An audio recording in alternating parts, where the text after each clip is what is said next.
आप हमसे क्या जानना चाह रहे हैं? स्पष्ट बोलिए, मैं आपको बताता हूँ कि आप हमसे क्या जानना चाह रहे हैं, जिस चीज़ के लिए आप यहाँ आए हैं। अच्छा, तो देखिए, ये सबकी जानकारी के लिए है। और जितने भी हमारी रांची जिला अंतर्गत या छोटनागपुर के निवासी हैं, अभी देख रहे हैं कि ज़मीन का फर्जीवाड़ा कितने जोरों पर है। और इसमें तनिक भी संदेह नहीं कि जो रक्षक है वही भक्षक बने हुए हैं। औरों की बात तो छोड़िए,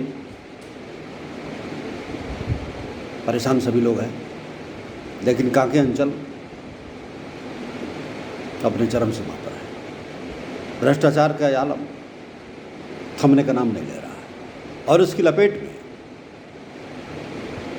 क्या छोटे किसान या बड़े किसान, सभी इसके लपेटे में आ गए। बाहर से आकर के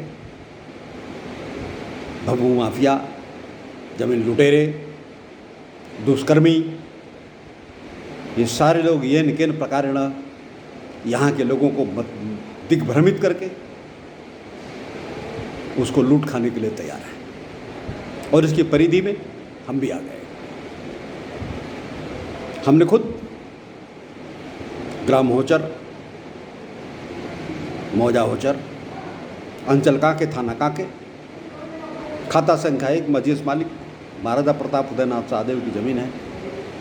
उनके वैध उत्तराधिकारी सब बैठे हैं अभी, मैं केवल देख रेख करता हूँ। जमीन की स्थिति क्या है? 2 एकड़ 42 एकड़ जमीन है वहाँ, और उस पर अतिक्रमणकारी अस्थायी निर्माण करा रहे हैं।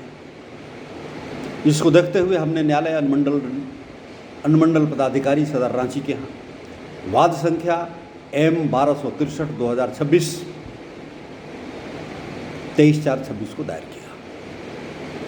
एक आदेश निर्गत हुआ यथास्थिति बनाए रखने का, और अगली तारीख सुनवाई की दी गई 7/5/26। इसकी एक प्रतिलिपि थाना प्रभारी कांके को भी दी गई। मैं व्यक्तिगत रूप से, मैं स्वयं विनय प्रताप नाथ सहदेव, मैं स्वयं व्यक्तिगत रूप से थाना प्रभारी को जाकर मिला, उन्हें वस्तु स्थिति से अवगत कराया। मैंने ये भी बताया कि इस पर यथास्थिति बरकरार रखने का आदेश हुआ है, क्योंकि इनक्रोचर्स इनक्रोचमेंट कर रहे हैं और लगातार कर रहे हैं। तो भाई, उन्होंने कहा कि इसका समाधान कैसे होगा? मैंने कहा समाधान इसका न्यायालय द्वारा होगा। संविधान और न्यायालय पर सबको भरोसा है, तो भाई न्यायालय ही इसका निराकरण करेगा। अब न्यायालय में मामले लंबित हैं, और आपके पास यथास्थिति बरकरार करने का, रखने का, बनाए रखने का, शांति व्यवस्था कायम करने का दायित्व है। और इसी आधार पर ये ऑर्डर शीट का जो प्रतिलिपि है आपको दी गई है। मैं दिन के 11 बजे उनसे मिला था, अभी शाम के 4 बजने जा रहे हैं। सूचना मिल रही है कि अभी तक इनक्रोचर्स लगातार उस जमीन पर काम कर रहे हैं और पक्का निर्माण कर रहे हैं। मैंने थाने से भी संपर्क करने की कोशिश की, लेकिन उन्होंने संपर्क नहीं किया, फ़ोन नहीं उठाया।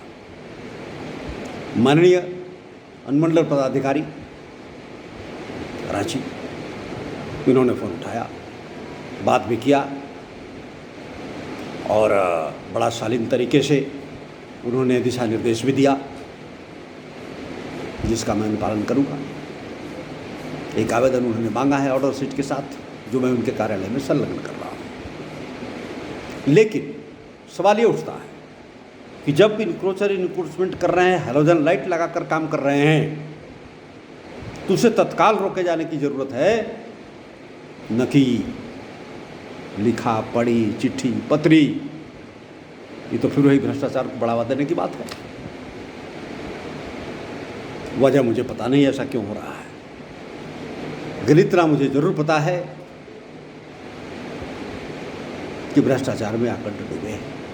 आप किसी व्यक्ति से उठाकर पूछ लो, गांव से लेकर शहर तक जमीनों की कालाबाजारी, उसकी लूट बरकरार है। ये आदेश की प्रति है जो मैं आपको दिखाना चाहता हूँ। ये आदेश की प्रति निर्गत हो चुकी है और ये जमा भी हो चुका है, लेकिन दुर्भाग्य अभी तक इस पर कोई कार्रवाई नहीं हुई है। तो इसे क्या आप न्याय संगत समझते हैं? यदि समझते हैं तो ठीक है, अन्यथा हमारे पास संवैधानिक रास्ते हैं, न्यायिक मार्ग हैं। हम पुनः विलंब ही सही संवैधानिक मार्ग से, न्याय मार्ग से प्रयास करेंगे इसे रोकने का। लेकिन कार्यपालिका का, खासकर जो संलग्न व्यक्ति अधिकारी, उनका सहयोग न मिलना और उनके द्वारा संपर्क स्थापित नहीं करना, ये क्या घोषित करता है कि जनता खुद निर्णय ले। आप कठिनाई में हैं, मुश्किल में हैं, परेशानी में हैं, और जो सहायता के लिए बैठे हैं, जिनको जनता वेतन देती है, जिनके करों से उनके वेतन का भुगतान होता है, तो आपकी बात सुनने के लिए तैयार नहीं। मेरे साथ तो भाई ऐसा ही हुआ। आगे